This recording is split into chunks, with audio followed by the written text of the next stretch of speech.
Hi, everybody. It's Deborah. Today's Tuesday. Very excited to see you all today. Much to talk about. I was hoping to devote today's Facebook show to civility, and then we had this horrific event that occurred on Saturday. This horrible mass murder at in Pittsburgh, and so I'd like to bring up some of you to talk about it.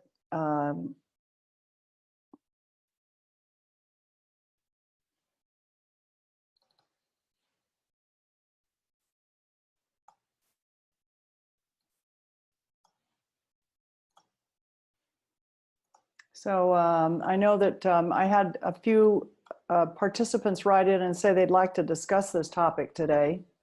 And I know Jessica Sherman, you were one of them. So I'll bring you up. And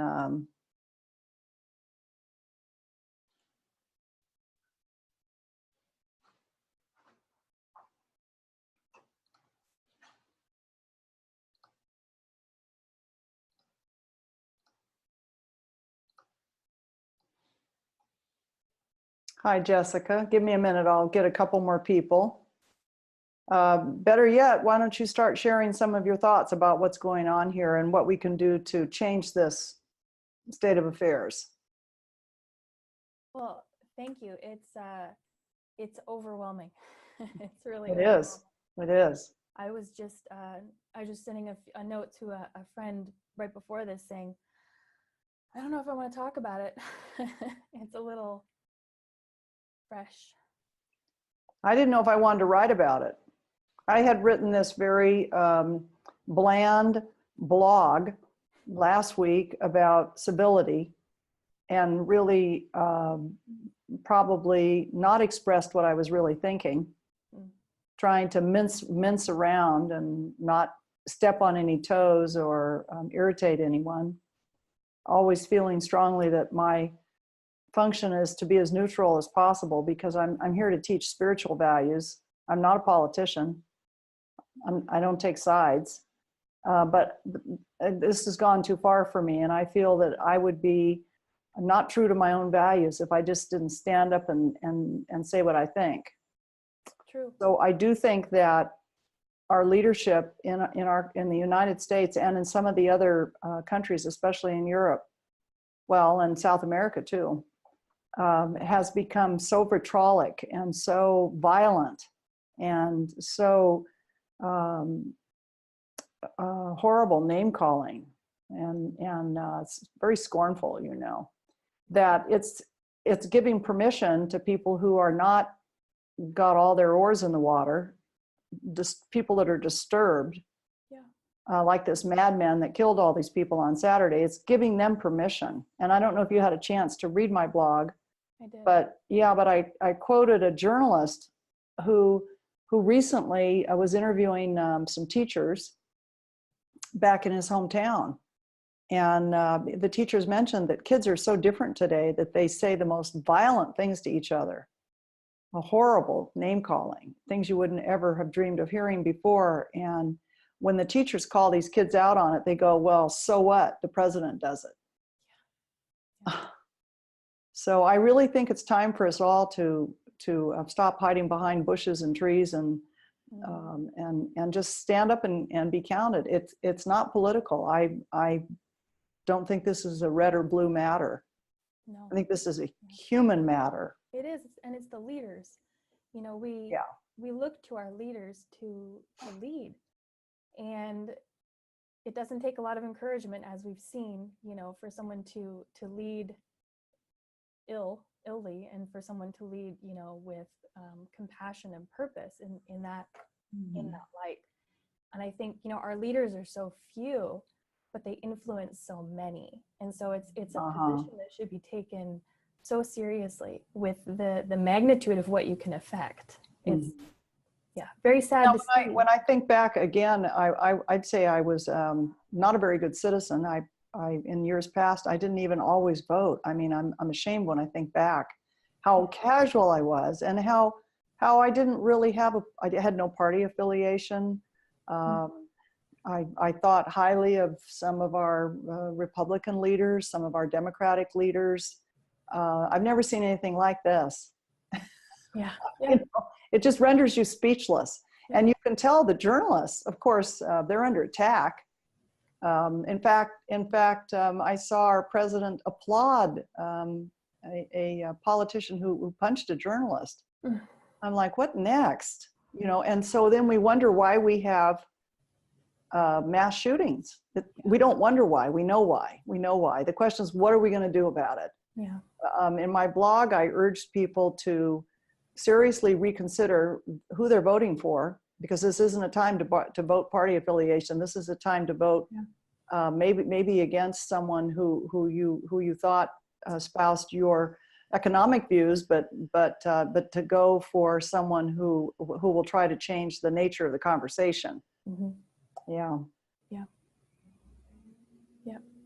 Let's get a couple people to join us. There were a lot of people who were really interested in, I know that Kathy Hetwer, I think you were one of the people who wanted to talk about this. Am I right, Kathy? And am I right, Kathy?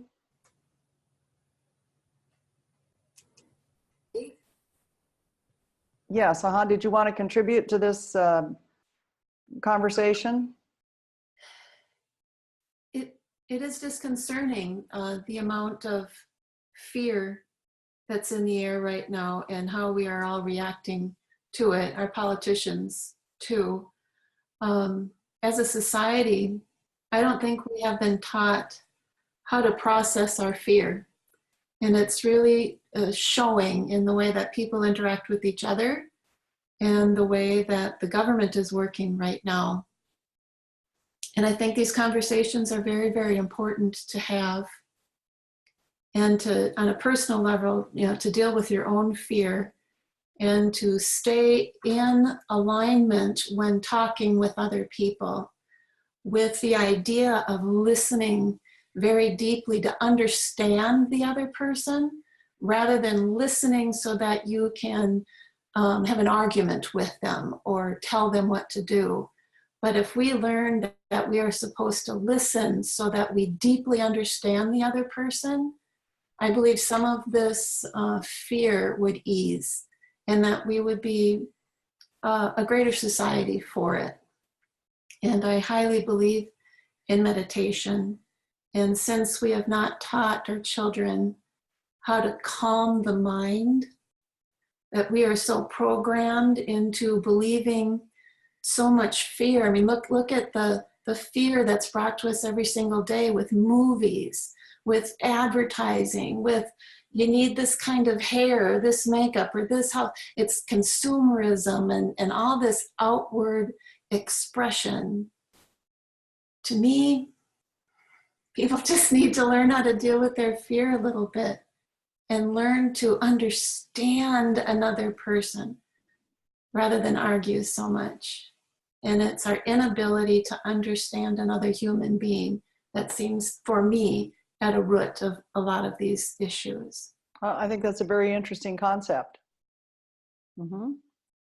And I see that Linda Braun is also someone who wrote in and wanted to chat about this. But back then, last week, it was civility.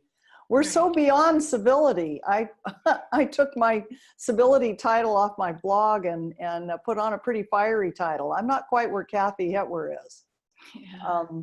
I'm actually at this point fairly angry, and I mean this was slaughter. I watched that poor rabbi yesterday and again this morning on television. That poor man has the worst case of PTSD I've seen in a while. Just look at his eyes. His life is shattered. That man's never going to draw another breath that's normal. You can just, I mean, you just feel him. It's horrible. It's like he's been killed too. And you know, I'm anxious to see the good that's going to come from this. But boy, we aren't there yet.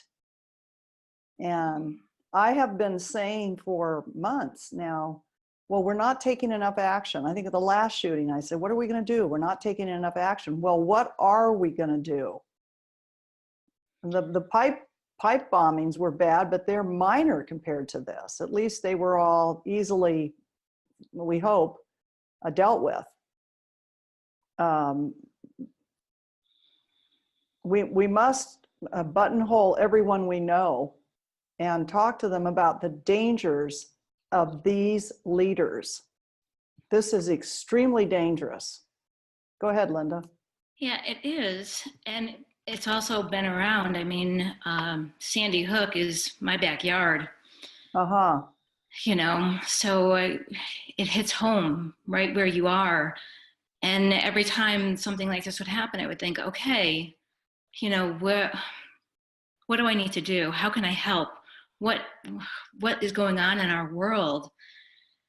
And then it comes back, well, to me, well, even before this, you were talking about civility.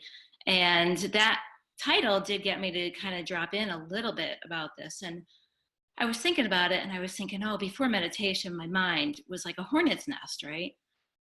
And then I began to realize civility, the civilization in a hornet's nest is civilized compared to what's going on in my mind, in all of our minds. Each of those little bees, right? They know their value. They have a job to do, and they're not jealous. They're not greedy. No one's like, no, I want to be the queen. No, I want to be the queen. No, I want to be a warrior. They all have their jobs. They all know what to do, and they accept it. They do it, and they do it peacefully. And yet, in our society, and I've been watching this, I mean, I have kids in like the middle school and the high school and the elementary and even before, just the values that I was taught.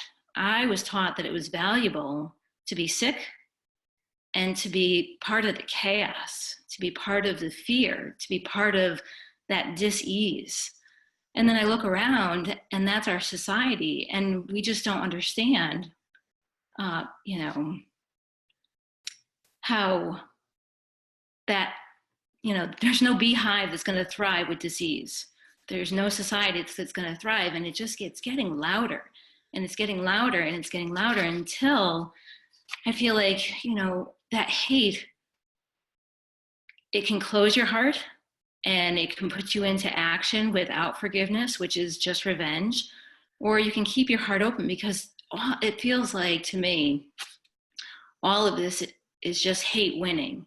You know, every time hate does something, it's very clever marketing. It's winning.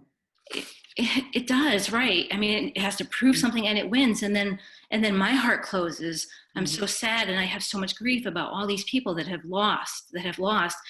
And then I look at myself and I go, oh my gosh, my heart just closed. Hate won again. Well, divisiveness is winning. And Yeah.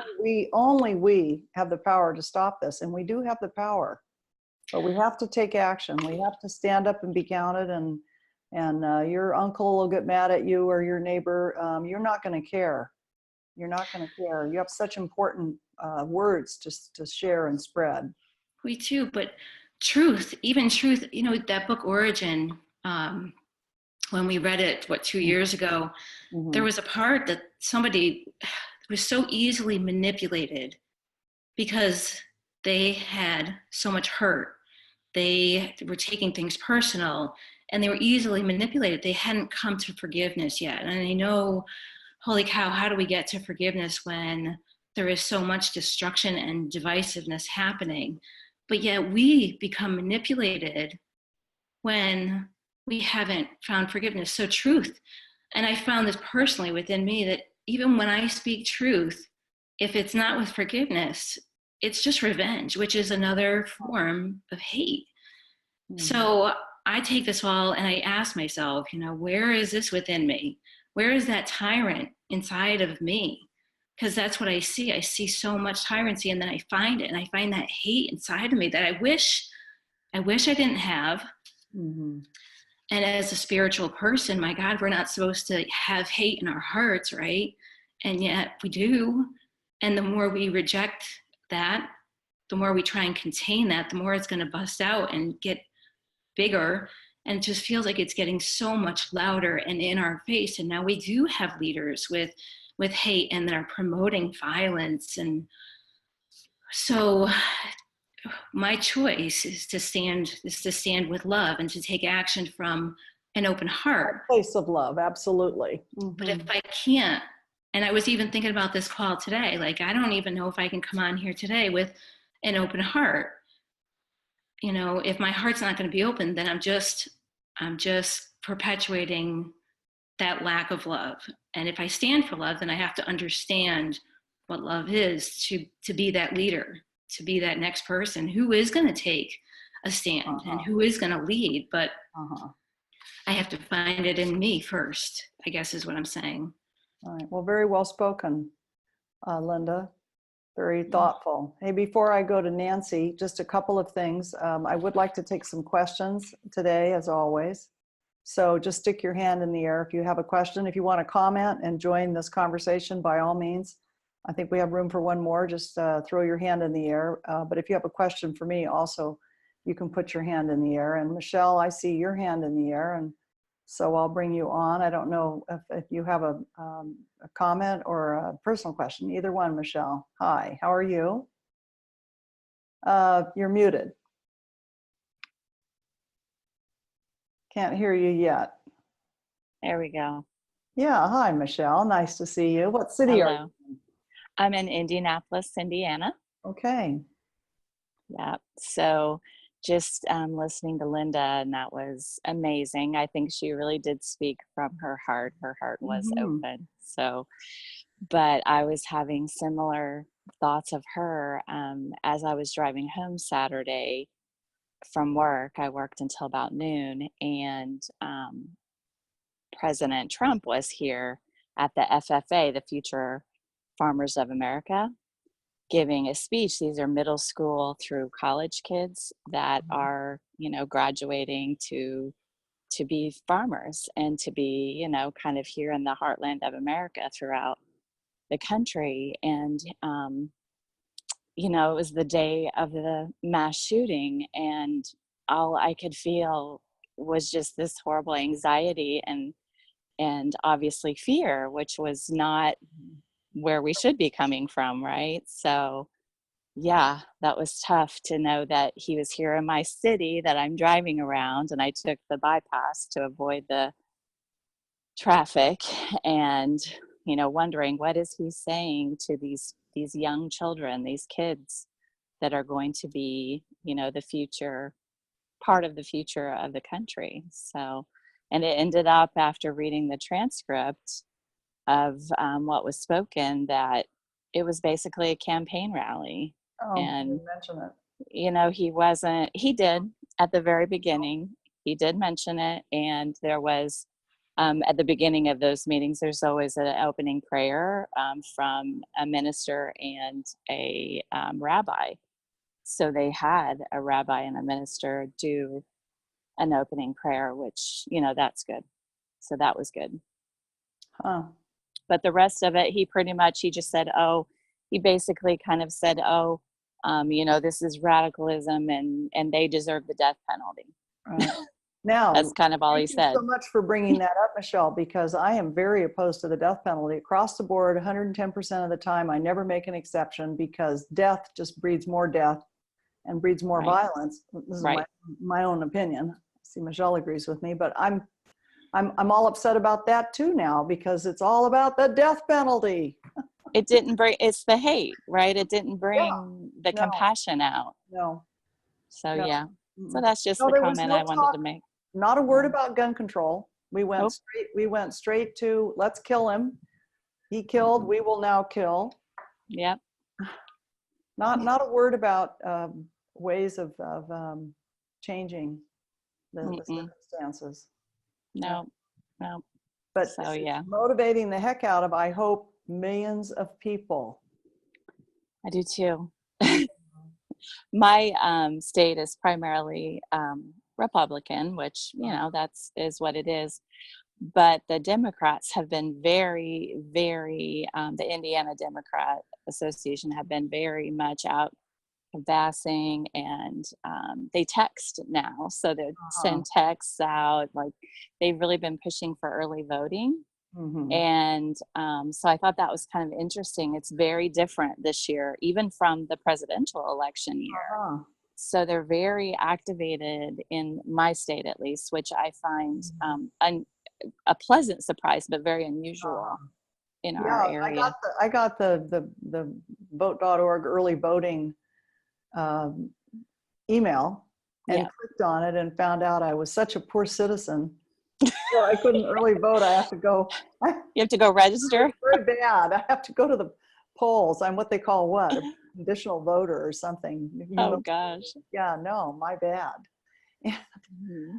This has been an extreme wake up call since 2016 for me. Since January of 16, I have, like, as they say, woke when it comes to this, and I will no longer ever say I'm not political, because our world is in jeopardy.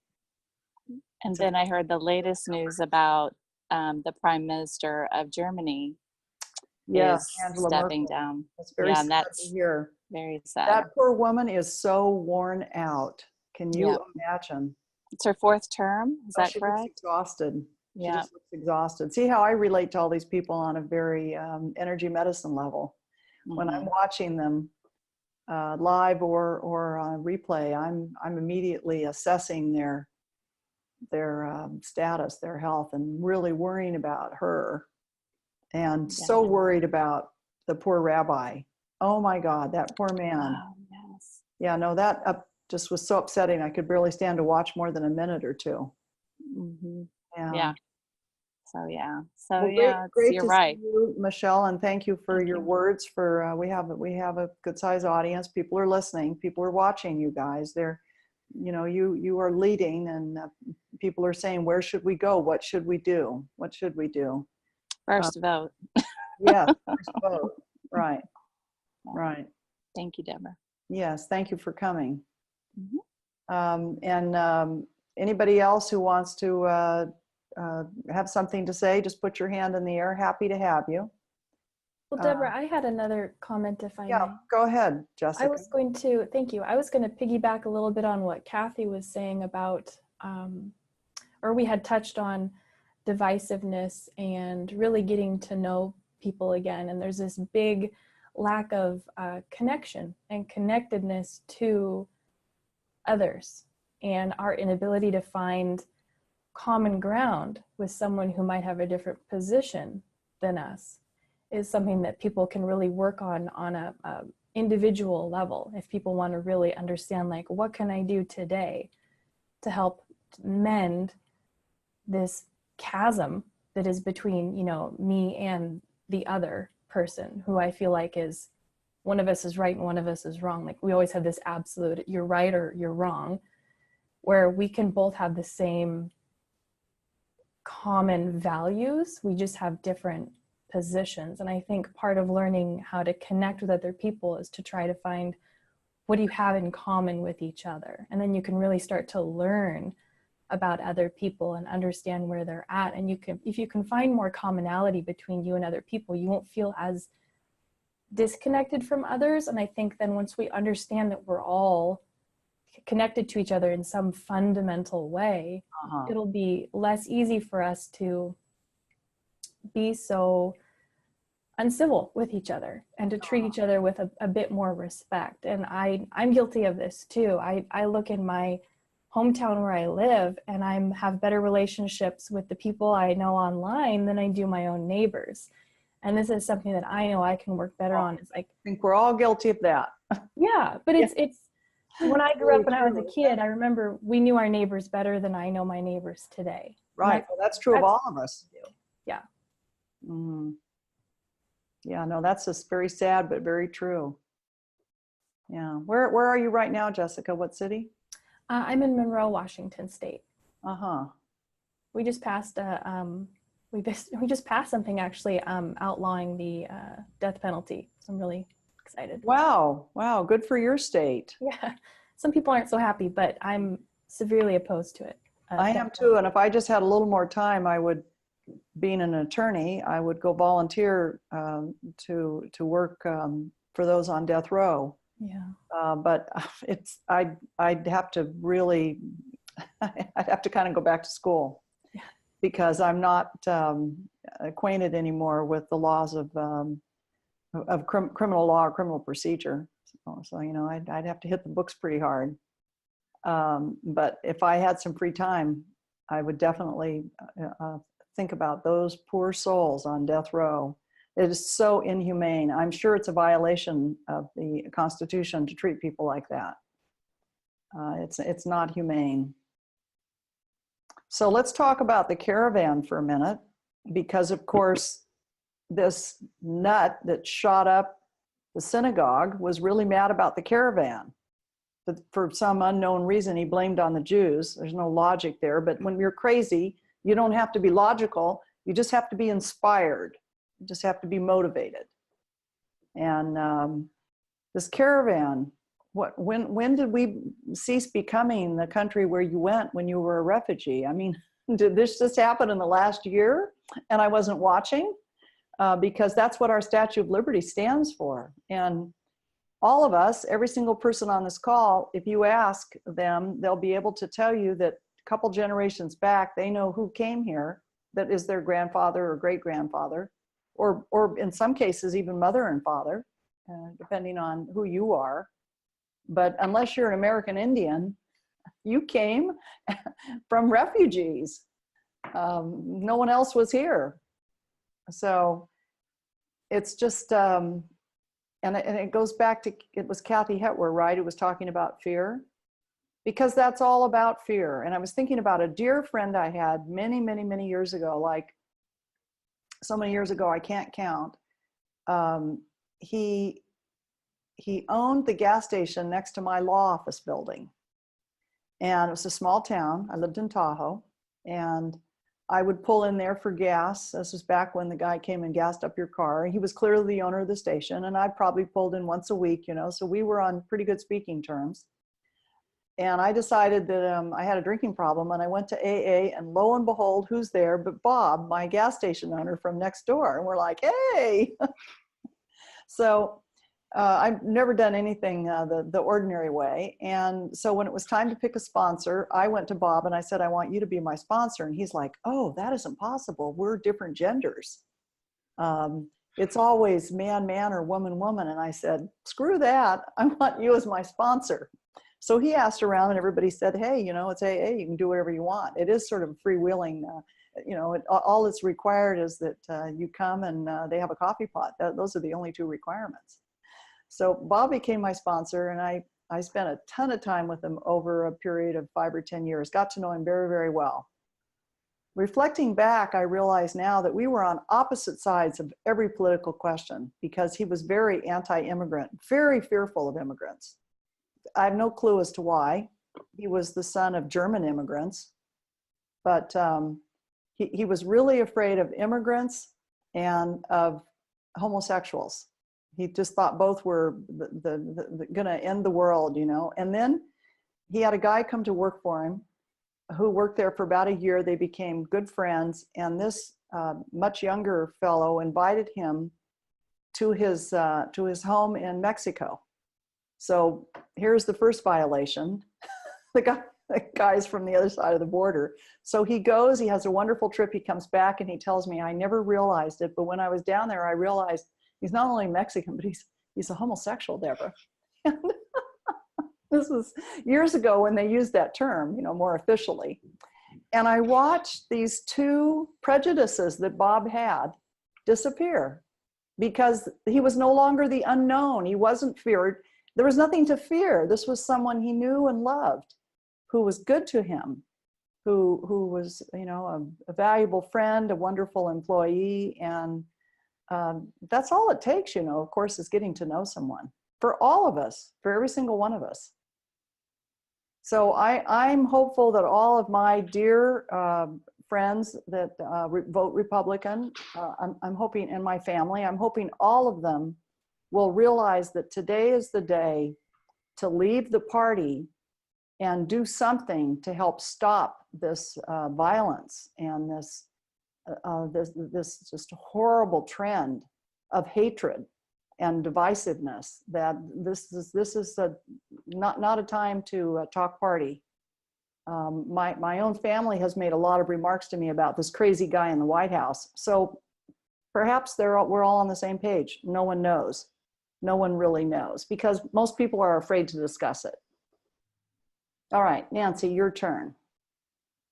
And anyone else who wants a turn, I just saw a hand in the air. Let me see if I can go back and find it. It disappeared. You're welcome to bring up other topics. Maybe I could get someone who's already spoken to step down because I see somebody here who's I'd promote if I had a spot.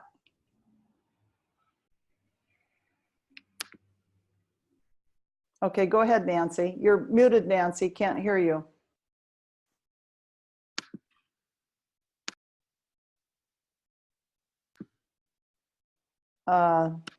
Nancy, you're still muted. Can you guys hear Nancy or is it just me?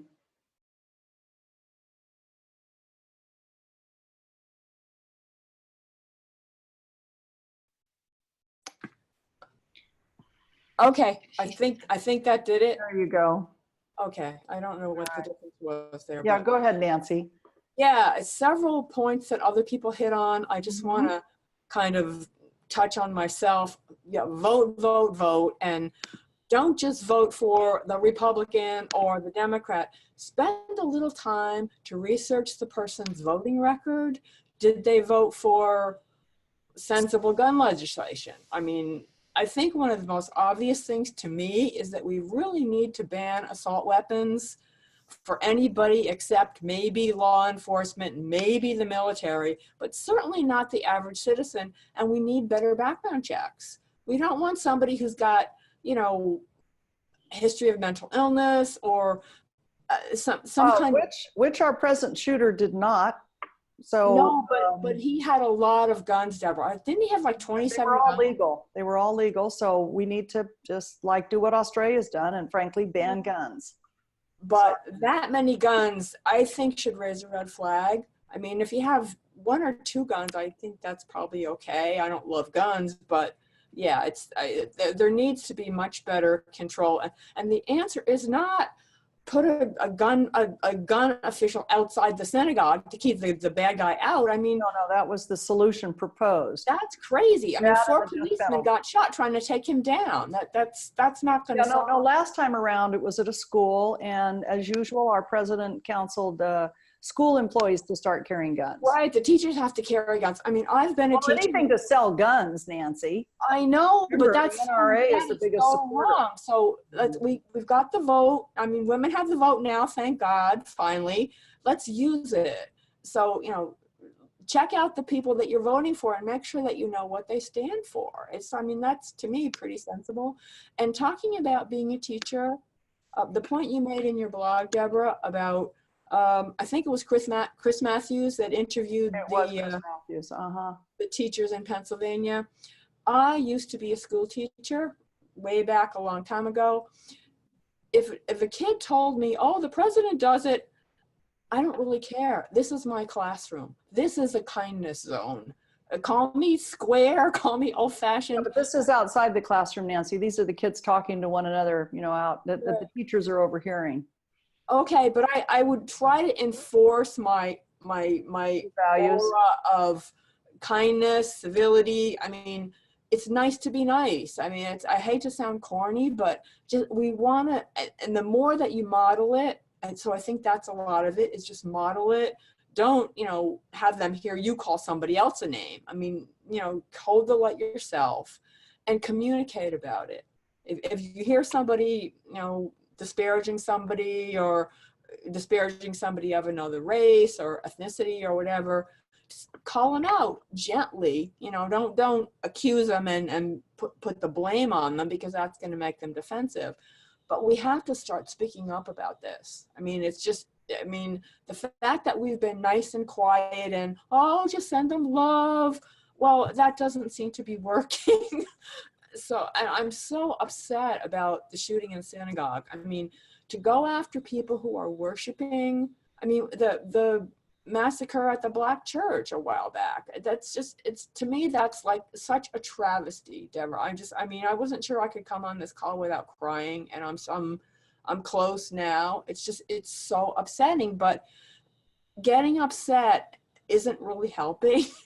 We need to just channel our feelings into action and our anger into action, and vote is the first thing, and talk about it, write about it, blog about it, post on Facebook about it, share a blog like Deborah's that you think is really well expressed and makes the points that you believe in, or maybe somebody else's blog. But don't stay silent and just, you know, spend all your time on the meditation cushion. Meditation is great. I mean, I've been doing it for a long time. Thank you, Deborah. It's really helped me, but we need action too. So. Excellent, Nancy. Yeah, and thank you for contributing. And Nusaiba, hi. Hi. Hi, where are you? What city are you in? I am in Istanbul, Turkey. And do you have a question or a comment? Either's fine. Okay, actually, it's so overwhelming what you guys are talking about today. It's it even made all my questions disappear, but the main question I want, maybe it's kind of related, is about the meditation and how I can make my children learn it from a very young age. You told us that we can't meditate with kids around, but I wanted to ask if I can meditate for a third time, maybe with my daughters around, for like 5 to 10 minutes to just give them. Absolutely. Sure, no problem. You feel very, very balanced. Okay, and can I do it with a mantra or just without, just silence? And I think maybe with your daughters, just be in silence. be in silence. Perfect. Okay. I think that'd be lovely. Thank you very much. Very nice to see you, and really nice of you to support all of us here in the U.S. when we are pretty upset. I'm sure you can tell. We're trying to. I do. I lived in the United States for 2.5 years, and I gave birth to my first daughter there. Wow. And actually, yeah, so many things that happened there was one of the reasons that made me just fly away, actually. Yeah. All right, thank you again. I'd like to take some time right now and talk about the 11 victims. I'd like to have our own little memorial for them. And I'll just review some of their details so we can all feel connected to them and help them go to the light. You understand, when you are killed in a violent and unexpected way, as all these poor people were, it's a little harder to get to the light. You might get stuck here. So let's send our best energy and our prayers to them with that in mind, and I'll name them for you. So there's Cecil and David Rosenthal. You might have seen them on TV because they were brothers. And they were always together. They were just so bonded. And they lived there in Squirrel Hill, where the synagogue was located. And I read an amazing story in the New York Times this morning about Squirrel Hill and how open the Jewish community there was to Black African Americans who wanted to live there, or their children who came from the nearby African American community who would come in to buy pizza. And this writer who grew up there mentioned that he knew that there were lots of other parts of town as an African American where he wouldn't be acceptable and it wouldn't be safe for him to ride his bike through, white parts of town, but that he could always go to Squirrel Hill and feel safe because the Jews, of course, were more open, having been victims all their history. They were just simply, more open. So that's Cecil, who was 59, and his younger brother, David, who was 54. And then there was Dr. Jerry Robowitz, a primary care physician, who was really known for compassion. And it had run through several generations of his family. He was one of the first to give respect and care to HIV victims, which was hard to do, as you recall, back in the 80s. Then there's Irving Younger. Irving Younger was well known for greeting people when they came to the Tree of Life Synagogue. He was one of the greeters and had a big smile. He was 69 years old. He'd been going there for 10 years. He was very, very well liked. He was a former real estate agent, and he had a busy office right in the middle of one of the main streets of Squirrel Hill. But he had just retired, and he liked sitting at a sidewalk coffee shop sitting outside and chatting with people. So he was kind of a greeter no matter where he was. So he also coached Little League and was remembered as very kind. And then there's Melvin Wax. His biggest passion was the synagogue, his grandson, and the Pirates. And somebody will have to tell me because I'm not, is that a baseball team? I think it is, right? Yeah, so that's what he was famous for. And he was an accountant.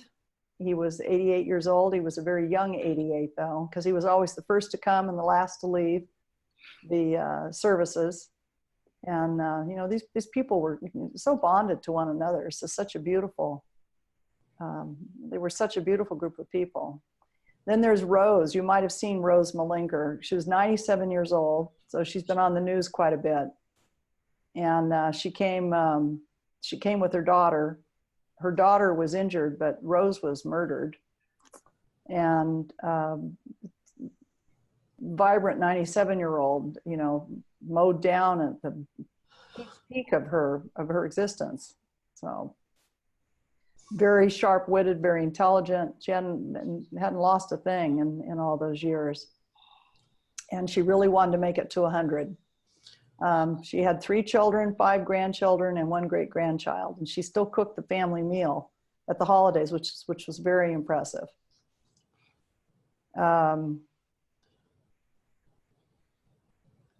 Then there's the Simons, Bernice and Sylvan. You might have seen them on the news, husband and wife. He was 88.